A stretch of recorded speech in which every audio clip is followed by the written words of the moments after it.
sert.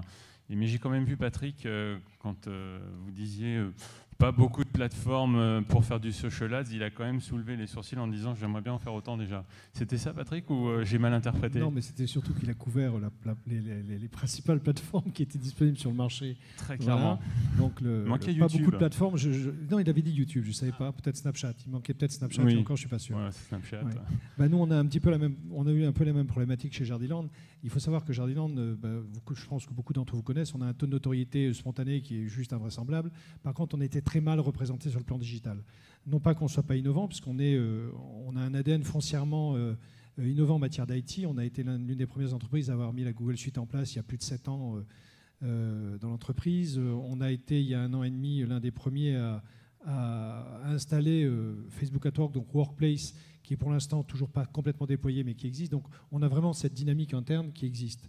Et il y a 2 ans, quand j'ai repris la partie social media pour la relancer, puisqu'on l'avait quasiment confiée à une agence, elle était en déshérence totale, avec des objectifs ambitieux qui étaient d'être vraiment très engageants, parce qu'on a une marque qui a vocation engageante.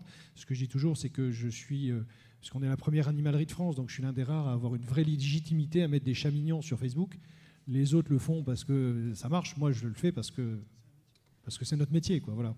Donc on s'est vraiment posé la question de savoir comment engager le plus possible les clients qui étaient déjà adhérents à nos contenus. Alors on a développé du contenu propre, donc ça c'est un vrai axe de développement. On a vraiment raisonné inbound marketing sur ce contenu propre d'une part, sur une vraie relation avec le client.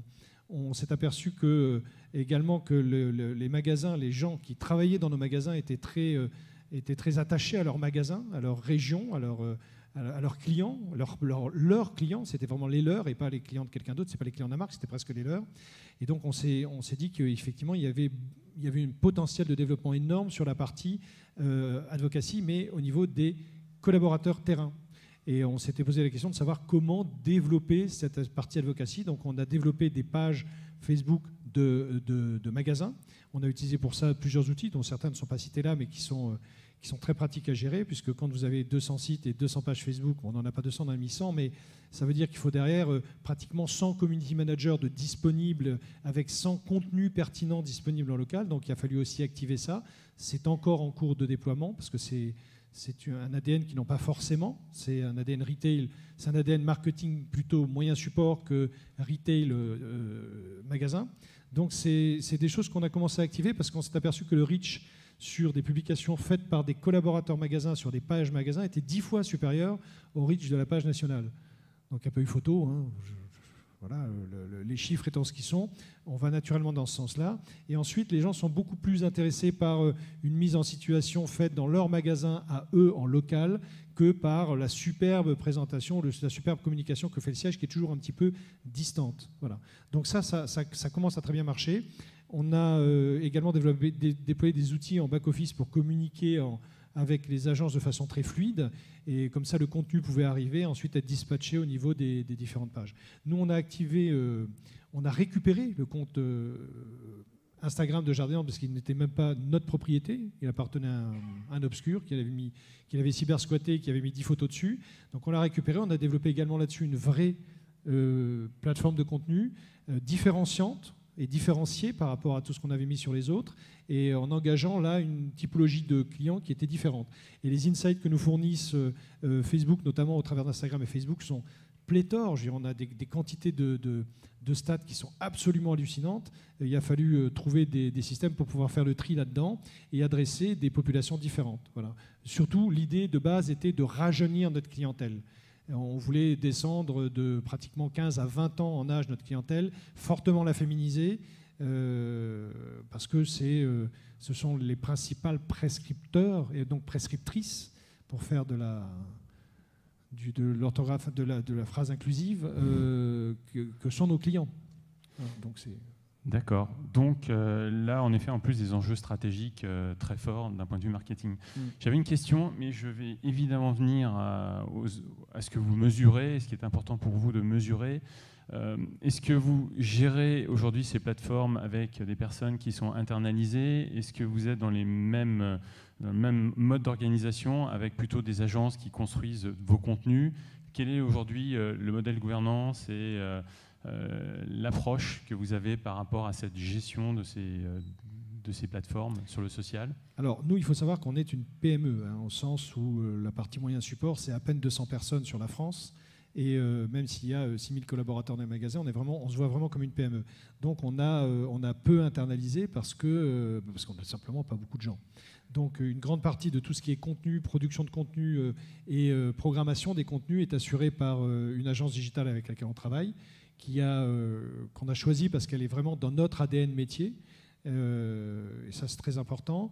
Et ensuite, nous, on fait des workflows on a mis en place un système de workflow de validation qui fait qu'on valide et qu'on prépare en amont les plans médias et qu'ensuite on valide en aval.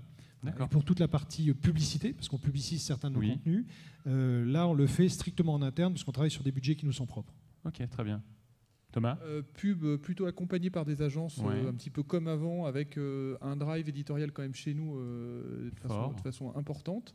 Et en revanche, il est vrai que sur les autres sujets, je pense à accompagner nos distributeurs, je pense à la relation client sur les réseaux sociaux, on a choisi de l'internaliser pour le moment, avec vraiment un fort leadership interne et avec des sujets, c'est que les directions marketing concernées ou relations clients puissent demain reprendre la main et que j'ai plus de travail, grosso modo. Ok, ça c'est génial. Les KPI, alors que vous mesurez sur ces différents projets, ou plutôt les KPI qui sont majeurs par rapport à ces différents drives que vous venez d'évoquer? Nous, c'est le taux d'engagement. Nous, c'est le taux d'engagement. Avoir des centaines de milliers de personnes qui likent une page ou des followers en pagaille n'a absolument aucun intérêt si personne n'interagit. Donc nous, ça reste de toute façon, quel que soit le média, le taux d'engagement. Et on le pilote. Et d'ailleurs, quand on publicise, on dépense très très peu de budget sur la partie publicité pour des résultats assez étonnants. Puisqu'on est leader dans le retail sur notre marché. Une étude Nuxuite l'a prouvé deux fois de suite en début d'année. Simplement parce qu'on s'est fixé des objectifs en matière de reach. Dès qu'on atteint un certain seuil de reach, là, on commence à publiciser. C'est-à-dire qu'on promeut plus facilement un contenu qui est naturellement engageant. On ne met de l'argent que sur quelque chose qui commence à marcher pour lui donner une impulsion pour qu'il marche plus vite. C'est tout. D'accord. Thomas? Moi, j'en aurais plusieurs. En relation client, ça va être le temps de réponse, première réponse. En social selling, est-ce qu'on fait du business? Ça paraît tout bête, mais est-ce que ça apporte des leads, des rendez-vous concrets? Et puis, nos distributeurs sur le social media versus le national, on va être sur des logiques de reach. Combien de personnes ils arrivent à atteindre, combien de personnes en arrivent à atteindre en national. Eux le font effectivement sans pub, avec des taux d'engagement bien supérieurs, donc on essaie de pas toujours comparer. Mais on pense que c'est vraiment très complémentaire à la publicité traditionnelle pour ces éléments-là. Nous, on a également deux incentives qui sont très importants, qui sont les visites magasins. Et ça, Google et Facebook nous fournissent des éléments très précis sur le sujet. Enfin, Google les fournit maintenant et Facebook est en train de les fournir. Ça nous permet, quand on fait une campagne, derrière, de savoir, en le mixant avec notre base client, de savoir à qui on a présenté la campagne, dans les gens à qui on a présenté la campagne passent dans les magasins et combien de temps ils y passent et quel est le chiffre qu'il y a derrière. Voilà, ça, de toute façon, c'est l'avenir du retail. Si à un moment donné, si on met 1 euro, on n'est pas capable de savoir combien derrière ça nous rapporte en euros, aucun, ni dans nos franchisés, ni nous au niveau du siège, on va pas investir d'euros, c'est clair. Quelles sont les optimisations à venir pour chacun d'entre vous sur ces projets? Qu'est-ce que vous souhaiteriez encore améliorer, les axes de travail? Alors nous, ça va être le premier axe important, ça va être de déployer l'employé advocacy, parce qu'on y croit fortement. Le deuxième axe, je vais faire court, parce que je crois qu'on est un peu à la bourre. Le deuxième axe, c'est qu'on est en train de refondre complètement notre site e-commerce, et dessus, on va mettre une solution qui va nous permettre d'interagir avec la communauté de façon plus rapide. Et parce qu'on a réalisé que quand on interagissait avec la communauté des internautes qui venaient sur notre site e-commerce, le niveau des ventes et le panier moyen augmentaient de façon très forte.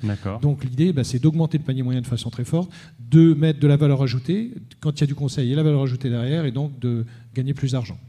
Thomas, ce sera aussi peut-être le mot de la conclusion. Un vrai sujet majeur, c'est quantifier l'impact du branding sur les réseaux sociaux, sur le business. D'accord. Combien ça nous rapporte concrètement de faire du branding? Est-ce qu'il y a un uplift? Oui, non. Il est de combien? Et de le mesurer à l'année. Vraiment fondamental. Je vous remercie beaucoup pour ce témoignage. Je vais repasser la parole à Philippe et j'espère évidemment tous vous retrouver à Barcelone.